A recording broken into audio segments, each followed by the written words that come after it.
Are demons real? I believe so. And I believe as time's going by and people are getting more and more wicked, that we're going to be seeing a lot more demons manifested. If you look into fallen angels specifically, you'll see that it's believed that they control legions.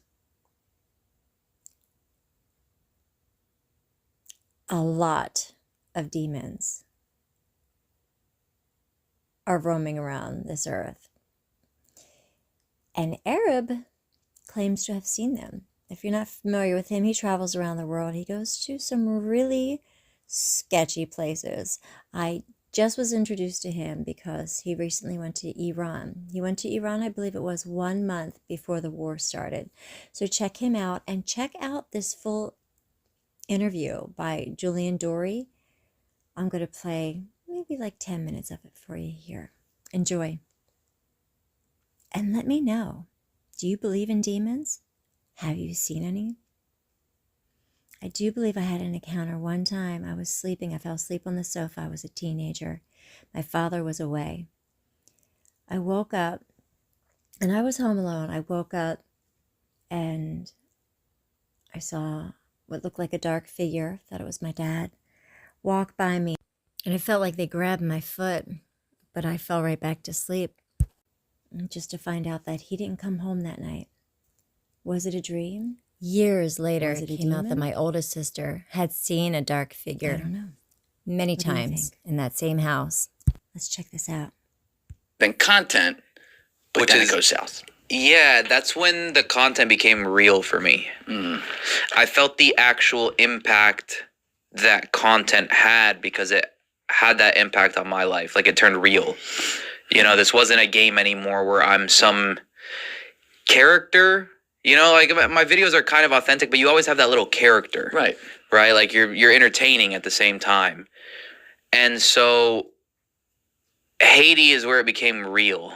It was like, oh, wait, I'm kidnapped right now. Yeah.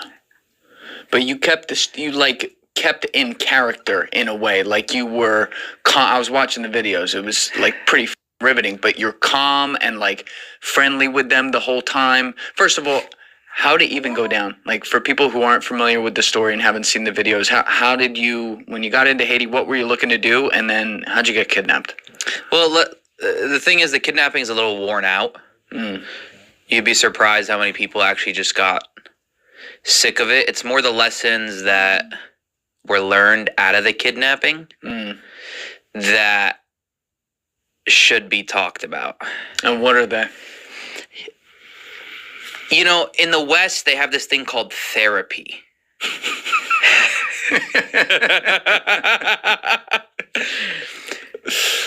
Therapy is bull. Yeah, you need somebody to like guide you, kind of, but there's no such thing as PTSD. No such thing. There is, if you want to put a label on it and force it into a box. But the PTSD you can actually turn into experience. You can choose to learn from it by actually facing it. So I wrote about the kidnapping. It's not out. My book's almost done. And I talk about how to turn that into experience. I mean, my life changed for the positive in so many ways after it. I know it was kind of like a global phenomenon, but it was a very, very strong learning experience for me.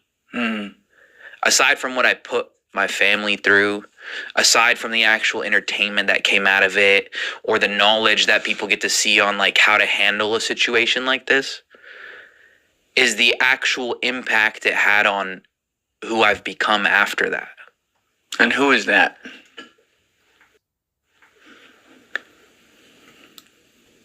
When you're inside there, you see things that most humans wouldn't believe. So we're inside and it starts raining. And these guys who act so tough with guns and whatever, and they worship the devil and they know they have demonic forces behind them, they disappear when it rains.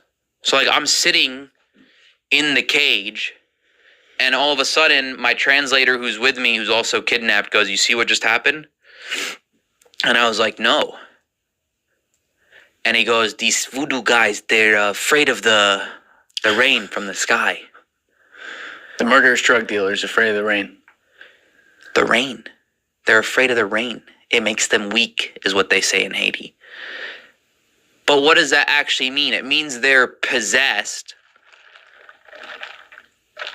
by demons, which are usually symbolized by fire. Hell in Christianity is a eternal burning place. Okay?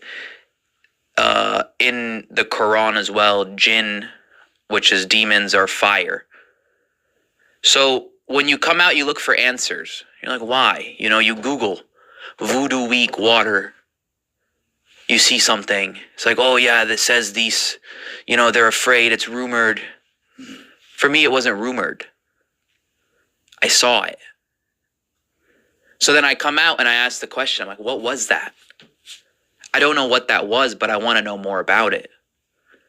So you come out and you seek knowledge. Because it wasn't about YouTube views anymore. I don't give a about a YouTube view anymore. It's about what force did I see in here that was actually right in front of my eyes. I mean, most people in most religions are looking at God as some guy in the sky. So now all of a sudden rain comes out from the sky and puts these guys out. Our escape plan was built off of having a hurricane because it was storm season. After we saw that, it was based on when there was a storm, we were just going to book it. We were going to break the roof out and then we were just going to book it. We had like this James Bond escape plan set up. And it was based off the rain. It's because we saw that. That was a privilege to be kidnapped. It's a privilege. It was a privilege to be kidnapped. God was putting me in a spot where the phone didn't matter anymore. You know, the hundreds of texts every day coming in of people wanting to travel somewhere or, you know, wanna whatever or comment on your social media. It didn't matter anymore. The only thing that mattered was being present. Because it's literally life or death. That's kind of the point of all the content too. Right? It was like, it's all life or death. So you have to be present. So it forced me into this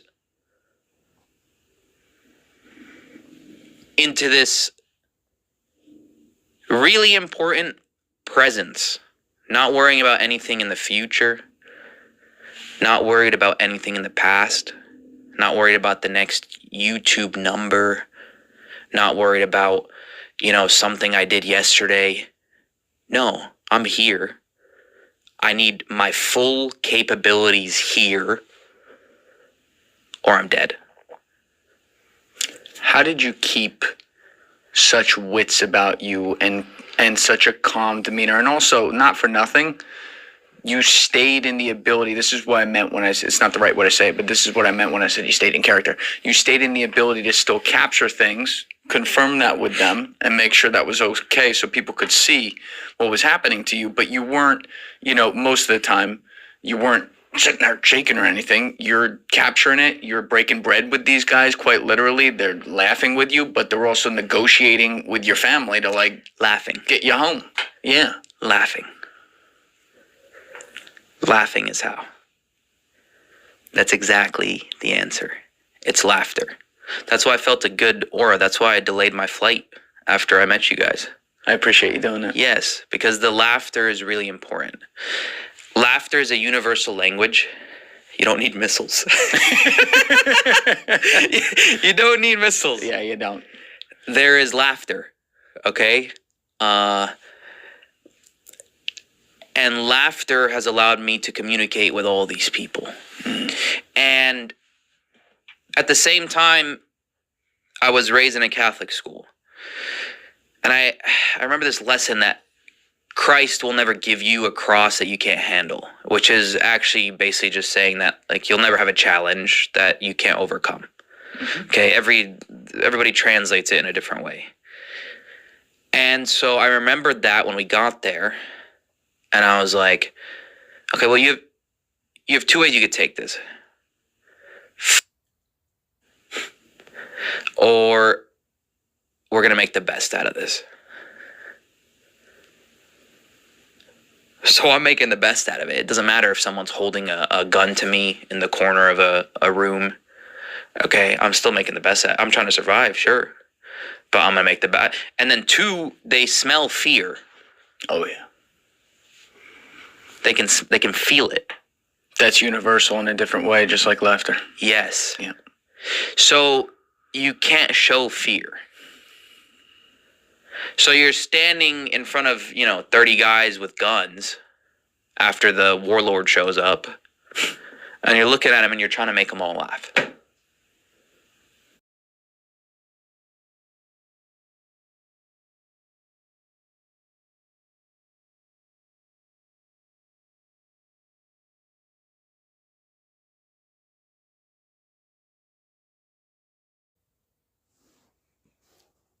Hold on, little fire, Scarecrow.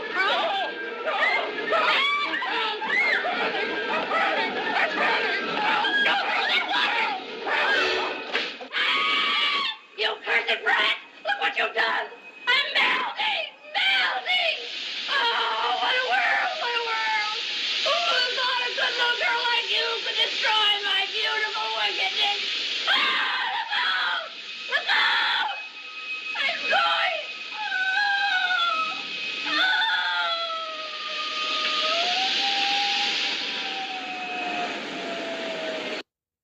Yeah. How about that? Makes you want to carry some water around with you, doesn't it? And then the priests with their holy water. What makes it holy? Just the fact that you believe in God, I imagine, right? Pretty interesting. I always wondered where that came from.